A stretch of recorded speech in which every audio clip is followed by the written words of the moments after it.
He came to kill President Mahama. He was arrested, and the court decided that for what he is attempting or what his intentions are, he goes into jail for 10 years. Some arguments has been raised about procedural issues. What exactly does it mean? Tonight, we'll tell you what happened. But let's first of all visit the court.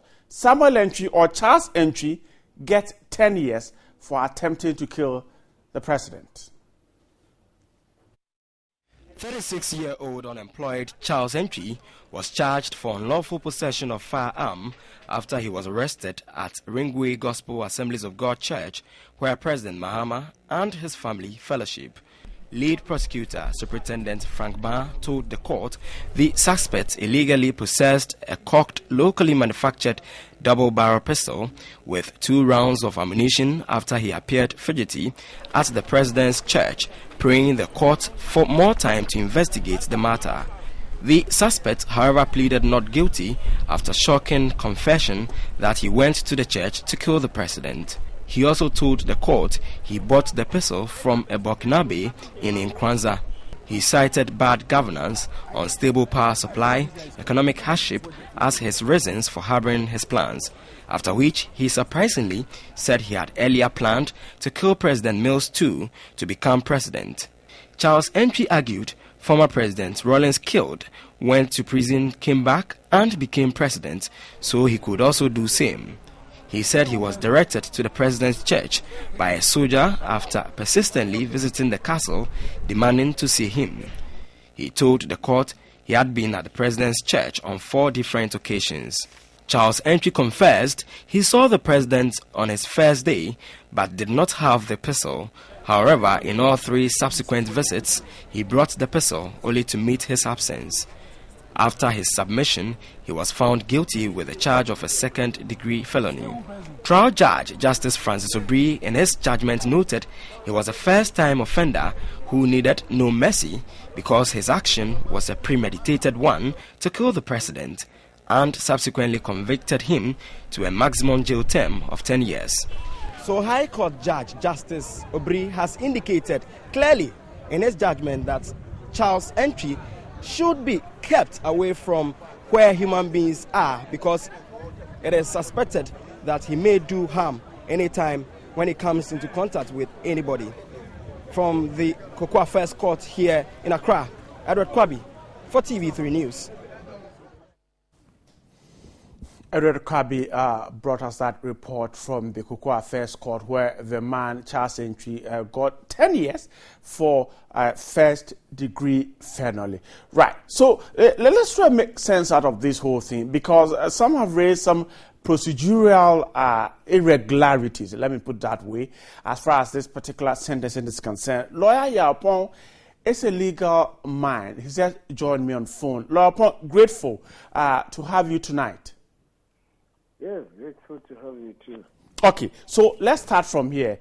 The prosecutor went to court seeking that the accused be remanded so he could continue investigations. The judge says, I have enough. The man is confessed. My ruling is that he goes in 10 years. Tell me, what does it mean? Is that what is right as far as the law is concerned? Well, good evening.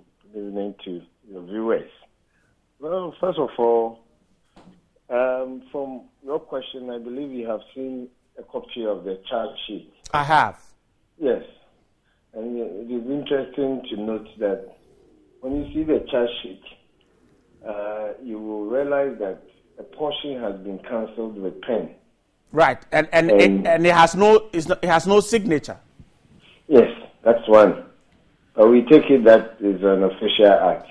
But so you see that the original charge, every charge must be based on the law or a provision of a law.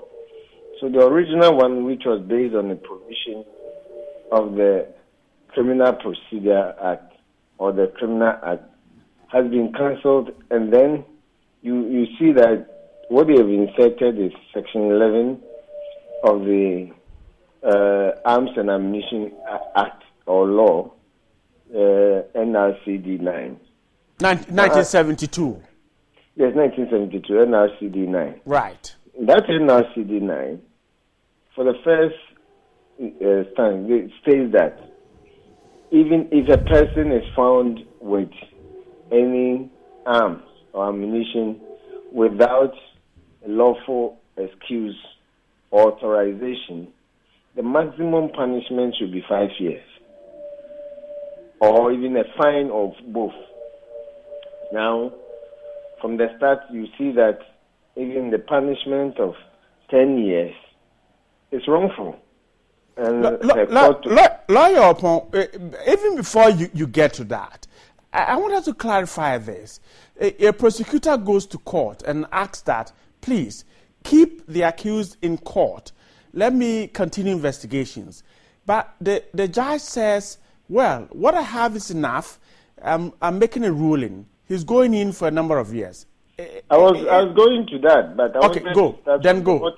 Then well, go. First of all, the prosecutor cannot, in my view, impose his ideas on the judge. I mean, if the prosecutor said that, but then the accused person voluntarily and in accordance with law confesses to the offense, commission of the offense as known in law, then that should be enough. But the trial has not started. Yeah, just a moment. My point is that from what we know, first of all, the accused person pleaded not guilty. And the law, as I understand it, is that once he pleads not guilty, then the court must enter a plea of not guilty for him. And then it becomes a duty of the prosecution to lead sufficient evidence with beyond reasonable doubt. Right. To establish the guilt of the accused person. The accused person has no other duty as beyond the point that he said, I am not guilty, to incriminate himself. And if you lead him to incriminate himself or for whatever means, then there's a problem. Because you see, when you understand what went on, then you are confused. Because, look, in fact, there is information which is reliable that the court even originally adjourned the case to a date in August, after which then there is an information that his plea is retaken. I don't understand that procedure. Lawyer Pong, I'm not cutting in, but let's try and make our viewers understand some issues here. So let's look at, for instance, the man was arrested on Sunday. Today, Tuesday, he goes in for 10 years. What do you find worrying as far as the time for the ruling is concerned? Is that something we should be worried about? Oh, no. I mean, if the right procedure known in law has been followed, I mean, it's not strange. I mean, if you go to court and the right procedure is followed and you admit the commission of the offense, then there's no more duty of... You talk about the right procedure where the accused goes to court and says, I have no lawyer to defend me. What about that? Well, in the first place, the Constitution is clear. You must give an accused person an opportunity to choose a lawyer of his choice. Right. However, if he waives that right, then the state cannot impose it on him. But there is still an opportunity for him, even in the courtroom, that a court of law will even ask any lawyer in the court at the time, in fact, not ask, impose it on him. We've all done it before. Let's clarify this. Accused person, but that is beside the point. My point is that I wanted to clarify this. At what point should the law tell an accused that you have the right to be defended by a lawyer? Yes. Is it when he is arrested or when he is in court? Oh, well, for me, it is both. Upon his arrest, okay, he is told that whatever he says may be used against him in the court of law, and then he has the right to counsel or lawyer of his choice. Okay, so if he comes to court, if he or she comes to court without a counsel, is the judge then incumbent upon him or her to look for a counsel for the accused? Well, no, the court can ask him whether he has a lawyer. And then if his explanation is that he cannot afford one, it is the duty of the state to get him a lawyer. That one, it is done all over. I mean, everybody who has been the subject of such instances in court will confirm to you that the courts have always in such instances imposed even a lawyer, or not imposed, but chosen a lawyer even in the courtroom for the accused person, or giving him the opportunity to have one at the earliest opportunity. So for instance, you are accusing the Republic of Ghana that we sentence a man to jail, a jail term, without giving him counsel. I'm not saying that. What I'm saying is that even without a lawyer, there is still incumbent upon the state which wants to prosecute him to follow the law. And in my view, and in my understanding, the law was not followed. Because once he said, I'm not guilty, then you cannot go beyond that and continue to ask him questions which leads to his incriminating himself, and then based on which he's convicted. So from what you're saying, Ghana jailed a man without getting him counsel. Well, I'm saying that is still possible if the law is followed. Charles Entry, we're told, did not get counsel. He said he has no lawyer to represent him. So Ghana has jailed. If the law is followed, you can still be convicted even if you don't have a lawyer. So Judge Obri did nothing wrong, convicting the man without a counsel. Well, I don't know about any judge. I refer to a court of law. The court of law in Ghana did not err in jailing the man without a counsel. If the court of law followed the law in jailing a man without a counsel, I wouldn't have had any problem with that. I'm saying that, in my understanding, the court of law in Ghana, in this particular instance, did not follow the law. Can a man be jailed from a narration of what has happened without any evidence? We're told that Charles Entry just told the court what he intended to do. He intended to kill the president. He had intended to kill former President Mills, and then one Mahama came in, and then he also wanted to kill him. Now, that is a narration. It is not evidence. We are told that he had a weapon in the church, but according to what transpired at the court, there was no proof of evidence that he had the weapon, whether it was a weapon or a gun or an offensive weapon. Can a court jail a man on that? Well, in the first place, he was not charged with preparation to commit an offense. Neither was he charged with based on any confession to kill anybody. He was charged with possessing a firearms or whatever without lawful excuse. Those were the words used.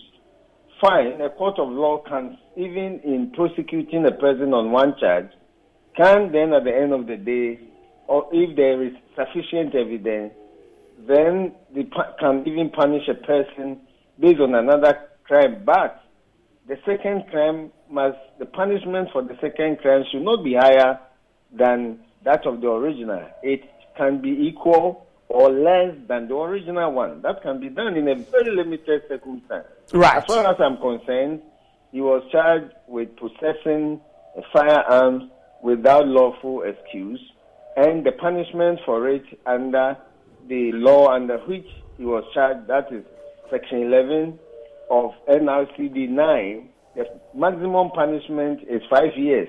He is convicted for 10 years, and I'm saying that is wrong. In my understanding, that is wrong. That's what you're saying. It should not be difficult for a court of appeal or an appellate court to set that decision aside. I want to ask you if, for instance, the court erred in not asking that this man be taken for a psychiatric, how should I put it? For psychiatric examination. Examination. Yeah. Yes. But before that, I want us to listen to the mother of Mr. Charles Entry. When I come back, I'll ask you, should the court have asked that Mr. Charles Entry be made to undergo psychiatric examination before perhaps making a ruling? But let's listen to the mother of Mr. Charles Entry.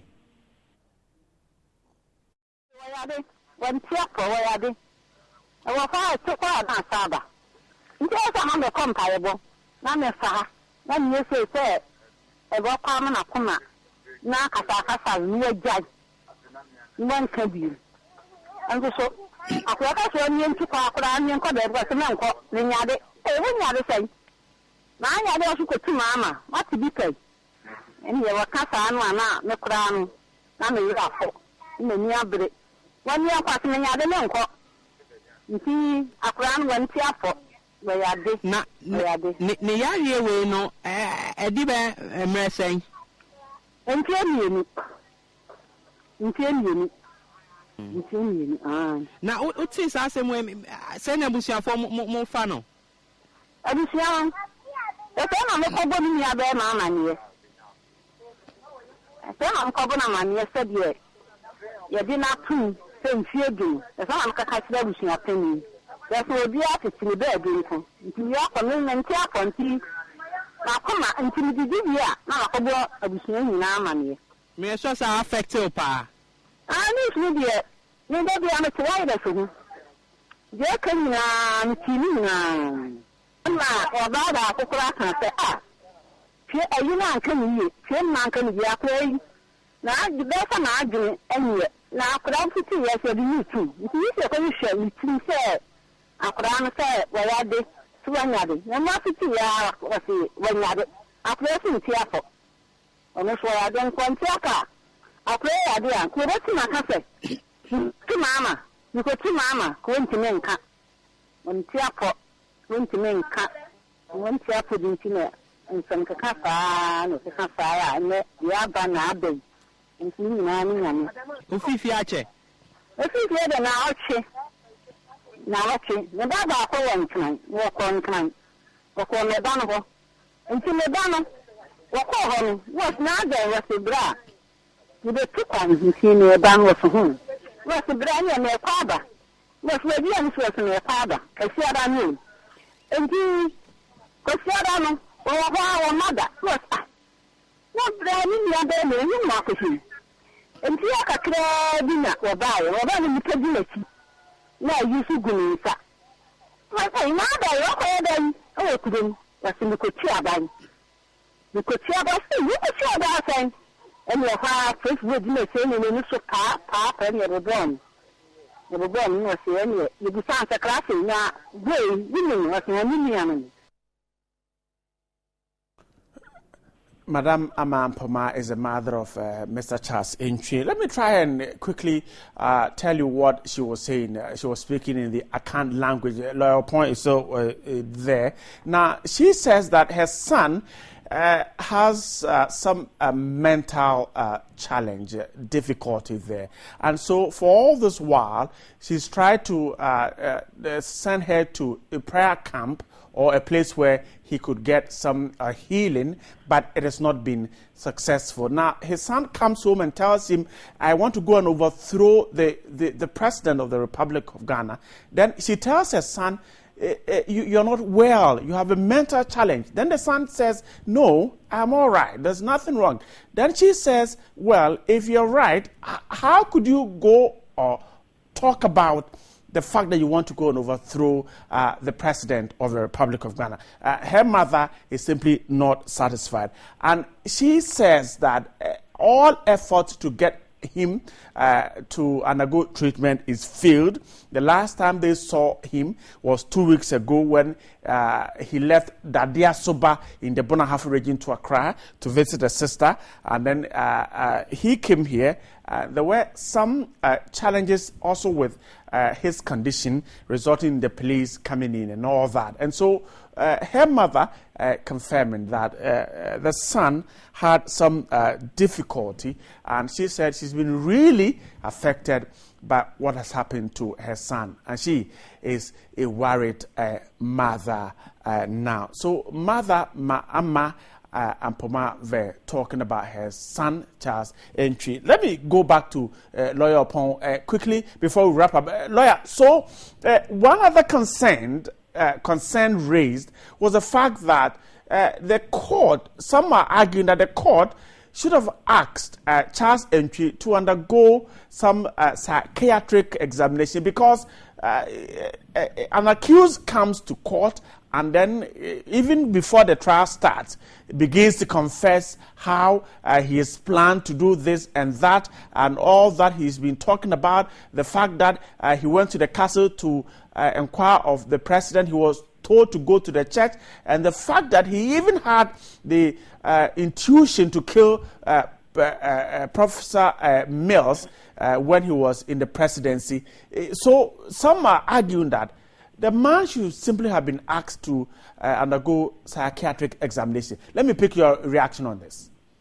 Well, thank you, but I think these sets of facts alone may not be enough to convince a court of law that a person needs psychiatric examination or assistance.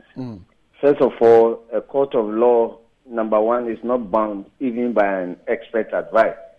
The court has to be convinced beyond that the person, usually, you see, the defense of insanity should avail a person who, after listening to him, there will be no doubt in the mind of the court that this is the person in whose favor this defense should avail. But that is a purely discretionary decision by the court. And then sometimes the court thinks that even if the person is insane, it is said that at one time or the other, any one of us can even go into that state. But whether that state has deprived you of the ability to think or understand an offense or an act or conduct of yours, that is what will lead the court to come to that conclusion and order that a certified person should then examine you and also certify that that defense of insanity must avail you. So that one, I may not think that, or I don't think that this set of facts alone may be enough. All I'm saying is that, and I'll still repeat myself for emphasis, is that the other more important considerations are that once he said, I'm not guilty, that is how it should have ended, and the prosecution should have been the one to continue to prove his guilt beyond reasonable doubt. Okay, I didn't want us to take this interview too technical, but quickly, before we wrap up, now, the Act, under our Constitution, Act 192, Act 29, that was what was cancelled, and then it was replaced by Section 11 of NRCD 1972. Now, some have also raised the argument that, well, you cancel that in ink, and that we should have a signature to the second act that was replaced as far as his charges are concerned. So let me quickly pick this on you. As far as the Constitution is concerned, do you think that the court erred in any way, looking at Section 192 of Act 29 or the Section 11 of NRCD 1972 that was used to replace the first one? Let's wrap up on this. Yeah, you see, if he had been tried and convicted under the Criminal and Other Offences Act or the Criminal Procedure Act at 30, then even the conviction may be justified, because then that one, the 10 years may have been justified. But once it was cancelled and replaced by this one, then you have to punish the person under the specific law under which he was tried, and he was charged and tried. He was charged and tried not under Act 29 or Act 30, but he was tried under NRCD 9, and then now CD 9 and the Section 11 under which he was tried or prosecuted states that the maximum punishment that a court can impose is 5 years. And if you give 10 years, in my understanding, that may amount to travesty of justice. And from what you're saying, Lawyer, finally to conclude, an appeal is likely. We're told some legal brains have decided to quickly file an appeal on behalf of Mr. Charles Entry. Are you suggesting an appeal is likely to receive a very good hearing from the courts? Yes, I'm saying that in my understanding, well, if the court thinks the way I'm thinking on this matter, then it shouldn't be difficult for an appellate court to set aside this whole proceeding and the punishment. Grateful. Lawyer Yaupon there speaking to me on this particular issue. And this is a developing story. We'll update you because on tomorrow, on New Day, on Midday Live, and also on News 360, we'll get you more on that. But the man went to court. When the prosecutors wanted a remand from the judge to further do investigations, the man started confessing, telling the court how he had wanted to kill President Mohammed because he wanted to be a president of the Republic. He said that he's been to other countries, Libya in particular, and those countries do not have president democratically elected, and yet he sees development. He is worried that in Ghana that we elect our president democratically, development is stalled. And he said he could do a better job. We tried also to speak to a psychologist. Perhaps what could have gone wrong in that man's psychological thinking. Lawyer, psychologist Asampon is with the University of Ghana. He spoke to us earlier on. Let's listen to him. Well, first of all, let me just indicate clearly that I'm speaking purely from a very psychological point of view. Well, from everything that I'm listening to and hearing, right from when he started talking, and in terms of where he went to, and all the subsequent places that he went, I would have question marks, as to whether everything is okay, because then, this clearly is somebody who has lost touch with reality, because it cannot be that you would have this conception and you would want to, follow through and get so close to your target, as it were.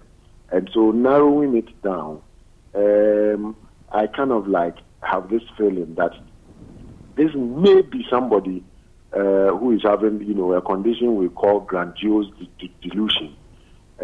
What it simply means is that this actually is a delusional disorder, and it occurs in people who suffer usually from a very wide range of mental illness. And so it's kind of difficult to pinpoint that this must be the exact thing that is happening to the person. Now, there are a number of mental health challenges that, could make somebody be in a situation like that. The very first one we can think of is if the person has problems with his mood, in which case I'm specifically referring to if he is depressed. If he is depressed, he would have gotten to a point where he feels helpless. He feels hopeless. And a lot of the time, such people, sometimes when they have gotten to the extreme, kind of have suicidal tendencies. Now, a lot of the times, they may not want to do it all by themselves or do it all alone.